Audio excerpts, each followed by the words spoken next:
One of the most valuable things I learned by studying sociology is that people don't make choices based on rational thought. They don't go out and do research to either support or refute whatever decision, whatever choice they want to make. According to sociology, most people make choices based on how they feel, on feelings. Now, what happens when our choices, our decisions are based on hatred and fear? In a democratic society, that means that we start to exclude certain portions of our population because we deem them not worthy. We're too afraid of them and we hate them, even though we don't know every single member of that group. We cease to become a democracy because we cease to be inclusive. Because in a democracy, everyone belongs. Just this week, we saw this in play with the Republican Party in the Senate voting to acquit Donald Trump based on their fear of Donald Trump's retaliation, the retaliation of their small band of supporters who hate Muslims, immigrants, women, people from LGBT community, African Americans, Native Americans, anybody who doesn't subscribe to their particular lifestyle. They're afraid that if these groups are allowed to exist and thrive, that it will somehow diminish their ability to live as they see fit. Now, the United States was not ever a Christian or all-white nation. This country has always had a diversity of people. The difference is before the laws did not recognize these communities. These communities had no rights. So, as we see right now, the White House is trying to normalize hatred and fear by instilling these in our democratic processes, in placing them into our bureaucracy, where you see at the border children being taken away from their parents, children in cages, the eradication of universal health care for the most vulnerable populations of our society. The White House, Donald Trump, his supporters are trying to normalize hatred and fear. Now, what happens when these feelings enter the legal system? The legal system then does no longer serve the greater good of society. It no longer upholds the human rights that this country signed on to after World War II. It's a regression back to a time of fascism. Fascism around the world is on the rise. The emergence of fake news is not something that is new. There's always been propaganda. But because of the way that social media allows for fake news to infiltrate every aspect of our culture, our society, our ways of communicating, it is so impactful.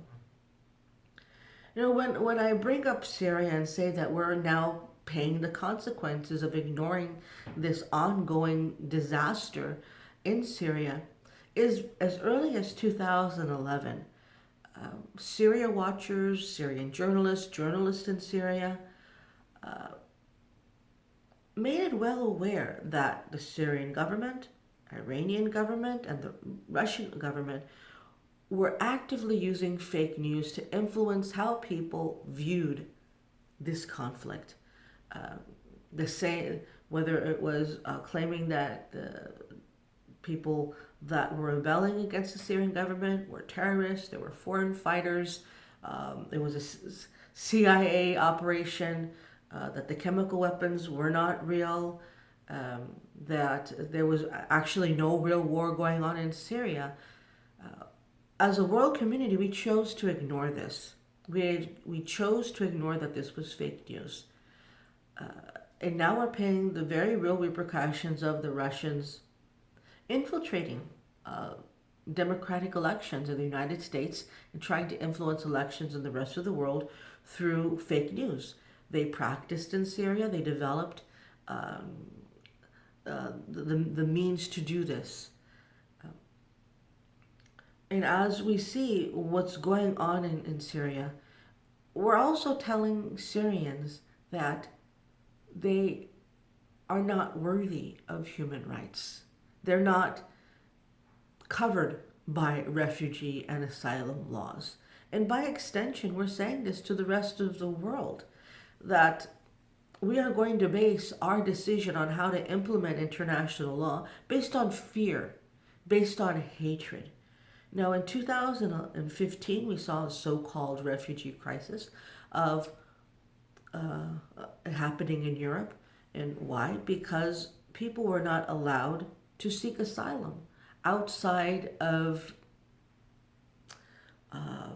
Turkey and Lebanon and Egypt, a region that was already impacted by decades of conflict, where refugees were now just unable to find a livelihood because of the amount of people seeking asylum in those countries.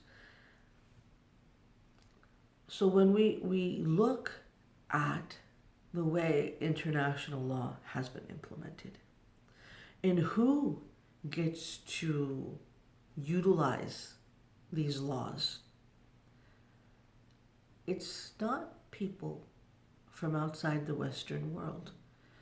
And the Syrian conflict really emphasized and highlighted this for people living outside of the West, that you don't count. We don't want you.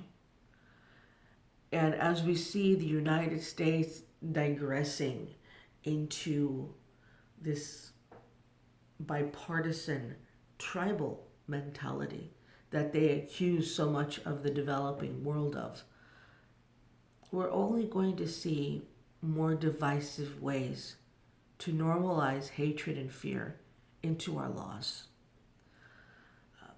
The backlash that now is occurring in Europe and the United States against refugees, against Muslims, against Arabs, against any type of immigrant, is a symptom of us pulling away from what we signed onto as a world community after World War II. Geneva Conventions, the UN, asylum laws are losing their impact.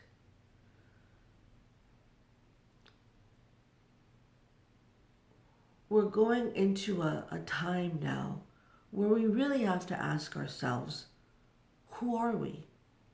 And what type of society do we want to live in? Do we want to live in an open and inclusive society?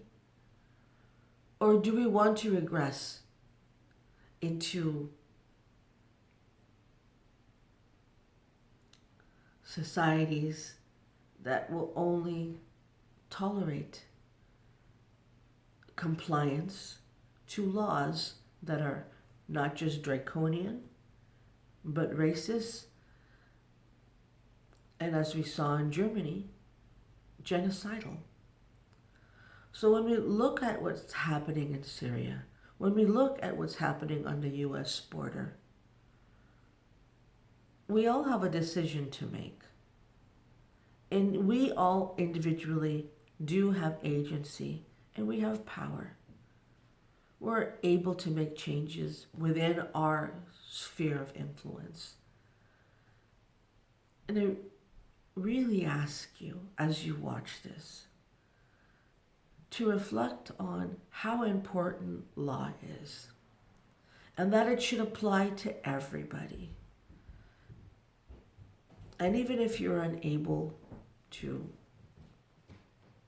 protest, to donate money, or whatever other acts that you can participate in to show your support for democracy, you have a voice.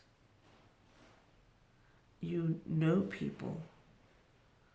Share your thoughts.